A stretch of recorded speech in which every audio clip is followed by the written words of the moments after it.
Olá pessoal, tudo bem com vocês? Eu sou a professora Dinancy Silva e hoje nós vamos conhecer o objeto de conhecimento da nossa aula. Vamos lá então.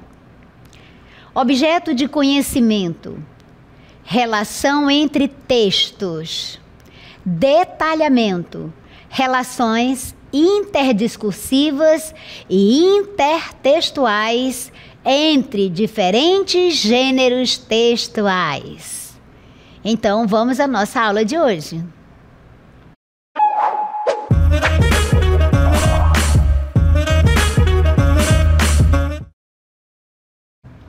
Gente, hoje nós vamos estudar dois assuntos especiais que nos ajudam muito a compreender a questão dos textos, interpretar, compreender e também nas outras áreas da nossa vida social. É importante essa habilidade.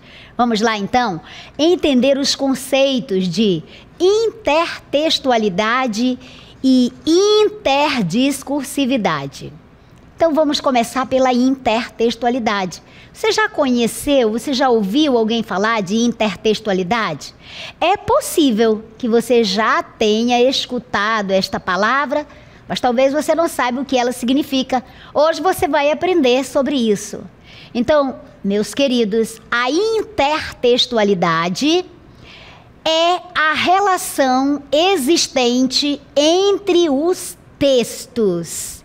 Muito bem. Então, para você entender que a intertextualidade se refere, trata da relação existente entre os diversos textos que circulam na sociedade. Então, a esse fato chamamos de intertextualidade. Olha, é simples, uma relação que existe entre os textos, um diálogo, uma conversa entre os textos. E a interdiscursividade? Do que trata a interdiscursividade? Vamos conferir? A interdiscursividade é o diálogo entre discursos. É também uma relação, só que agora entre os discursos, os diversos discursos que existem na sociedade, entre os contextos e ideologias. Muito bem, nós vamos detalhar isso para você analisando alguns textos. Primeiro vamos ver uma imagem aqui, já para você ter a primeira noção da intertextualidade. Vamos lá. Olha, aqui nós temos duas imagens, uma ao lado da outra. A primeira imagem, para mim aqui aparece à esquerda, você observa um céu avermelhado, uma ponte ou um trapiche, alguma coisa assim, e é alguém com as mãos à cabeça e gritando. O nome dessa obra é uma obra de arte, é O Grito. É uma obra famosíssima. E ao lado, para mim aqui aparece à direita, nós temos uma imagem bem parecida, bem semelhante. Só que nessa imagem, com a mesma expressão, as mãos na cabeça, nos ouvidos, nas orelhas, você observa que tem uma pessoa gritando. Então, aí, nós temos então um exemplo de intertextualidade entre esses dois tipos de texto. Aqui nós temos dois textos imagéticos, dois quadros, duas obras. Uma obra famosa, que é O Grito, e a outra, uma reprodução que se assemelha, que conversa, que mantém uma relação de similaridade, de semelhança. Uma obra está se referindo à outra. Qual obra está se referindo à outra obra? Esta segunda, esta em que aparece um homem gritando, né? Literalmente você vê um homem, uma pessoa. E na outra é um ser, mas que não é bem uma foto, não é bem uma imagem muito nítida. A foto do homem está dialogando, está se referindo à obra, não é, artística, O Grito, certo? Agora, meus amores, que você já entendeu em que consiste a intertextualidade e viu um exemplo com um quadro famoso e um quadro que não é famoso, mas que está dialogando, está conversando, está travando uma relação de semelhança, está remetendo ao mesmo tema. Então você viu aí um exemplo de intertextualidade. Professora, a intertextualidade então só acontece nas obras de arte, nos quadros? Não. Pode acontecer também na literatura, na música, em vários aspectos. No decorrer da nossa aula você vai observar isso. Agora vamos compreender o conceito de interdiscursividade. Vamos lá? É muito importante que você compreenda em que consiste a intertextualidade para saber diferenciá-la da interdiscursividade. Então, vamos observar. A interdiscursividade é também uma relação, da mesma forma que a intertextualidade. A intertextualidade é uma relação, é um diálogo entre textos, e a interdiscursividade é também um diálogo, é uma relação que se estabelece só que entre discursos, não só entre os textos em si, textos específicos, mas entre os discursos. Professor, o que são discursos? Bem, os discursos são essas múltiplas formas de comunicação, né? Os discursos acontecem de diversas formas, né? O discurso da mídia, o discurso político, o discurso religioso. E nesses discursos se refletem o quê? Nesse discurso nós podemos ver refletidos, expressos, as crenças, os valores, as perspectivas de grupos sociais, por exemplo, como etnias, como as classes sociais, como os discursos de gênero, certo? Então, a interdiscursividade, você não vai esquecer que é esse diálogo, essa relação entre discursos. Então, nos textos em que ocorrem a interdiscursividade, essa relação entre esses discursos que vão ocorrer nos textos, os diálogos existentes, essa relação, essa discussão, essa referência, né, entre os textos, elas são intencionais. Isso aqui é importante você entender. Intencionais quer dizer o quê? Que tem um objetivo, foi pensado, foi com essa intenção. Então, a interdiscursividade, ela vai se caracterizar por manifestar uma relação entre o discurso e esse discurso, essa intenção, ela é bem intencional mesmo, foi projetada, foi planejada para acontecer, é intencional. Só que essa interdiscursividade, nesses diálogos que estão existindo aí nos textos e que são intencionais, eles não aparecem no texto de forma explícita, de forma clara. Não estão marcados aí no texto como metalinguagem. Estão no discurso, de forma assim abstrata, mas ao mesmo tempo com clareza, de forma que você vai perceber quando você sabe, quando você conhece e entende o que é a interdiscursividade. Professora, mas tem uma palavrinha ali que eu não entendi muito bem, que é a metalinguagem, ou seja, a interdiscursividade, ela vai aparecer nos textos não como metalinguagem, não estão marcados como metalinguagem. O que significa isso? Significa que não está se referindo, o discurso em si não se refere ao próprio discurso. Não. Está no discurso, a mensagem não está se referindo ao próprio texto onde a interdiscursividade aparece, não é? A interdiscursividade, ela ocorre no discurso, nesta forma de comunicação em que se explicita, se mostra as perspectivas, as crenças, os valores de determinados grupos. Então aparece assim de forma abstrata.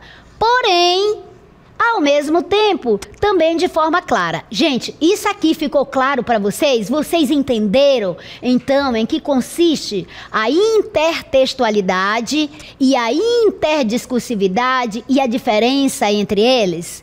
Sim? Entenderam? Porque se restar alguma dúvida, você posta aí, nós vamos responder. Vamos continuar entendendo sobre a interdiscursividade? Vamos lá, você já entendeu que é uma relação entre os discursos. A interdiscursividade, ela consiste exatamente nisso, na reprodução de um discurso ideológico, né? O que é a ideologia?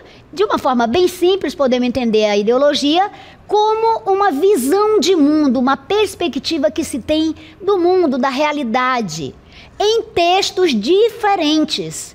Então, e não necessariamente intencional, né? Mas pode ocorrer devido a uma mesma visão de mundo que se dissemina na sociedade. Esses discursos, né, essas perspectivas ideológicas que são disseminadas na sociedade e essas crenças, esses valores nos quais nós acreditamos, né?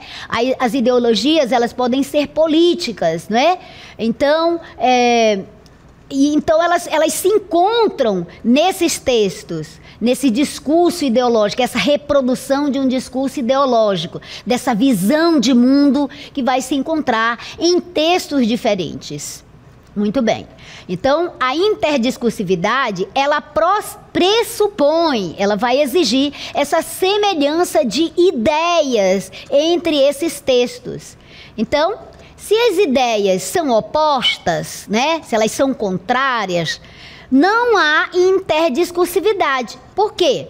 Porque a interdiscursividade, ela vai pressupor, ela vai exigir que as ideias sejam semelhantes, sejam parecidas. Então, se você vir nos textos ideias opostas, ali não há interdiscursividade. A interdiscursividade quando as ideias são semelhantes nos textos, né? Quando os discursos conversam entre si, porque é exatamente essa relação, esse diálogo entre esses vários discursos que permeiam a sociedade, certo? Então, se as ideias são opostas, não há interdiscursividade, mas sim há um embate, há uma divergência discursiva. Muito bem, vamos seguir então, entendendo mais ainda sobre a intertextualidade e a interdiscursividade, agora analisando textos. Vamos compreender? Vamos lá. Leia comigo. Eu vou apresentar para vocês 3 pequenos textos para observarmos quais deles estão dialogando. E aí eu tenho o diálogo entre o texto, a relação entre os textos, e eu tenho interdiscursividade, intertextualidade. E quais dele apresentam ideias semelhantes, né? E aí eu tenho interdiscursividade, né? Vamos lá. Então, no texto 1, do que a terra mais garrida, teus risonhos lindos campos têm mais flores, nossos bosques têm mais vida, nossa vida no teu seio mais amores. Aqui você tem um trecho do hino nacional brasileiro. Esse é o texto 1. Observe, eu tenho aí uma estrofe, né, do hino nacional brasileiro com 4 versos. E agora você vai observar e comparar com o texto 2. Vamos fazer essa análise. No texto 2 eu tenho: nosso céu tem mais estrelas, nossas várzeas têm mais flores, nossos bosques têm mais vida, nossa vida mais amores. Aqui eu tenho um trecho da Canção do Exílio, do grande poeta do romantismo, Gonçalves Dias. Então veja que nesses o primeiro e o segundo texto, né, você já está notando uma certa semelhança. Agora vamos ler o terceiro texto. Terceiro texto também bem pequeno. Diz assim: nossas flores são mais bonitas, nossas frutas mais gostosas, mas custam 100.000 réis a dúzia. né? Réis aí, você tá lembrando que é a nossa moeda antiga, certo? Esse trecho é de Murilo Mendes, cujo título é Canção do Exílio. Veja, então, que no texto 1 e no texto 2, pode voltar ao texto 1, por favor? Olha no texto 1. Do que a terra mais garrida, teus risonhos lindos campos têm mais flores, nossos bosques têm mais vida, nossa vida no teu seio mais amores. E o texto 2. Nosso céu tem mais estrelas, nossas várzeas têm mais flores, nossos bosques têm mais vida, nossa vida mais amores. O que foi que você observou entre o texto 1 e o texto 2? Você observou aí, e é o que nós realmente temos, é a intertextualidade. Por quê? Porque a intertextualidade consiste na relação entre textos, não é? Há um diálogo, há uma relação, uma conversa entre os textos, na semelhança aí da forma, você observou, né? Todos estão na forma de poemas, né? Estão se referindo à mesma temática. Então, há intertextualidade entre o texto 1 e o texto 2. Agora vamos analisar o texto 3. O texto 3 diz assim: nossas flores são mais bonitas, nossas frutas são mais gostosas, mas custam 100 mil reais, 100 mil réis a dúzia, que é o texto Canção do Exílio, de Murilo Mendes. Veja que o texto até se refere aos textos anteriores, não é? Mas o que foi que você observou aí? Olha, nossas flores são mais bonitas e nossas frutas são mais gostosas, conversam, parecem se referir à canção do exílio, dos dois primeiros textos que nós vimos. Porém, o último verso diz assim: mas custam 100 mil réis a dúzia. Você observa aí uma crítica social. Então, você tem aí interdiscursividade, que é o diálogo entre discursos. Que discurso? O discurso poético, não é? Porque se referiu ao poema, mas o discurso da crítica social, o discurso político, certo? Muito bem, agora que você já teve essa primeira noção, vamos continuar analisando os poemas, vamos encontrar mais essa relação entre os textos, relações de interdiscursividade e de intertextualidade. Vamos ler agora e analisar um poema lindíssimo, um dos meus prediletos, acredito que seja seu também. Meus 8 anos, vamos lá. Eu leio daqui e você lê daí. Olha, meus 8 anos, oh, que saudades que tenho da aurora da minha vida, da minha infância querida, que os anos não trazem mais. Que amor, que sonho, que flores, naquelas tardes fagueiras, à sombra das bananeiras, debaixo dos laranjais. Olha que lindo! Esse é um poema de Casimiro de Abreu, poeta romântico também. Então aí, o poeta, né, está com saudades da sua infância, especificamente de um tempo da sua infância, quando ele tinha 8 anos, né? Ele tem muita saudade desse momento especial, do início, da aurora da sua vida, dessa sua infância tão querida, e que agora, né, pressupõe-se, tudo indica que ele já está bem mais velho e que os anos não vão trazer mais, né? E aí ele relembra, né, que amor, que sonho, que flores naquelas tardes fagueiras, à sombra das bananeiras, debaixo dos laranjais, que ele corria, brincava, admirava a natureza, certo? Então você observou que esse poema aí é de Casimiro de Abreu. Vamos ver então o outro poema com o mesmo título, Meus 8 anos. Vamos observar a forma. Oh, que saudades que eu tenho da aurora da minha vida, de minha infância querida, que os anos não trazem mais. Veja, até aqui está conversando, está dialogando com o primeiro poema, né? De Casimiro de Abreu, Meus 8 anos. Esse aqui também tem o título de Meus 8 anos, que é de Oswald de Andrade, poeta modernista. Casimiro de Abreu é poeta romântico e esse é poeta modernista. Veja, então, que os 4 primeiros versos estão seguindo a mesma forma, não é? Rimando, traz a mesma ideia. Agora veja os 4 últimos versos dessa estrofe que diz: naquele quintal de terra, da rua de Santo Antônio, debaixo da bananeira, sem nenhum laranjais. Observou? Na forma, parece muito com o poema de Casimiro de Abreu, mas você já notou aqui uma crítica, sem nenhum laranjais. Então, você observe que aí nós temos, né, interdiscursividade, temos intertextualidade nos 4 primeiros versos, mas nós temos interdiscursividade aí na forma, né? A mistura do gênero, né? E da crítica social. Nós temos poesia e temos crítica social. Olhe também para o terceiro poema com o mesmo título, Meus 8 anos. Veja. Oh, quanta saudade que eu tenho do alvorecer de minha vida, da minha infância querida, que os tempos não trazem mais. Perceba que o diálogo, a relação que está estabelecida entre os poemas de Casimiro de Abreu, o original, o poema romântico, Meus 8 anos, e o poema de Oswald de Andrade, nos 4 primeiros versos só. Agora, veja aí o que ele está dizendo. Naquele quintal de terra, na rua Rui Barbosa, debaixo de uma frondosa mangueira, roupas no varal, sem bananeiras e laranjais. Aqui também, né? De Joãozinho de Dona Rosa.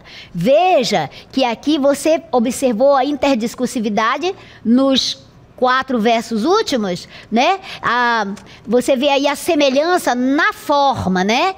Que a interdiscursividade, ela consiste exatamente nessa relação que vai se estabelecer nessas diversas formas de comunicação, né? Em relação ao estilo, ao gênero, né? Essas formas de comunicação no texto. Veja a semelhança, só que tem a crítica social, certo? Sem bananeiras e laranjais. Conversou, mas ao mesmo tempo trouxe o discurso. Muito bem. Seguindo, então, nós vamos agora analisar o discurso liberal, que é o discurso da direita, e outros discursos. Vamos lá. Discurso liberal à direita. O Estado não deve interferir na economia. Ela se ajusta por si só.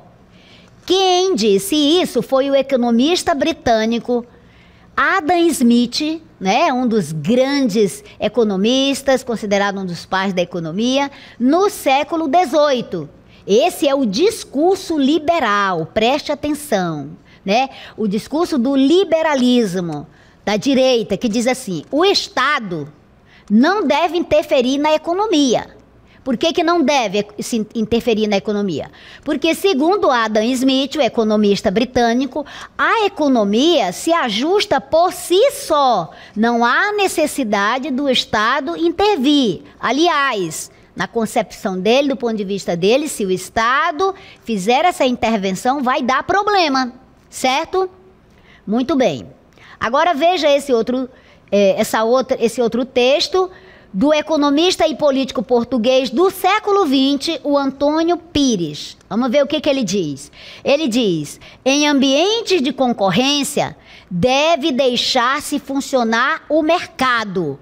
Olhe, o Adam Smith disse que o Estado não deve interferir na economia, ela se ajusta por si só. E o Antônio Pires, economista e político inglês do século XX, disse: em ambientes de concorrência, deve deixar-se funcionar o mercado. Você percebe a semelhança aí, tanto de discurso, certo? Quanto de ideias que elas estão falando do mesmo tema, estão falando da economia, é a mesma temática, é o mesmo assunto. Um texto está dialogando com o outro. Tanto o primeiro texto, né, dizendo o Estado não deve interferir na economia, quanto o segundo texto que diz em ambiente de concorrência deve deixar-se funcionar o mercado. Qual é o assunto desses dois textos? A economia, não é? Ambos estão tratando do mesmo objeto, que é a economia. Ambos estão concordando. Observe que há uma concordância das ideias, há uma semelhança. Então, nesses textos aí, você observa o quê? Essa relação, esse diálogo de concordância. Aí eu tenho interdiscursividade. Eu tenho uma inter-relação entre os discursos. Um discurso está concordando com o outro. Um texto está concordando com o outro. Muito bem. Agora, a Ruth Costas, jornalista brasileira do século XX, disse o seguinte: é a concorrência, com cada comerciante tentando vender mais que o outro, que derruba os preços, beneficiando toda a sociedade. O sistema só funciona, obviamente, se o governo não intervier, concedendo privilégios.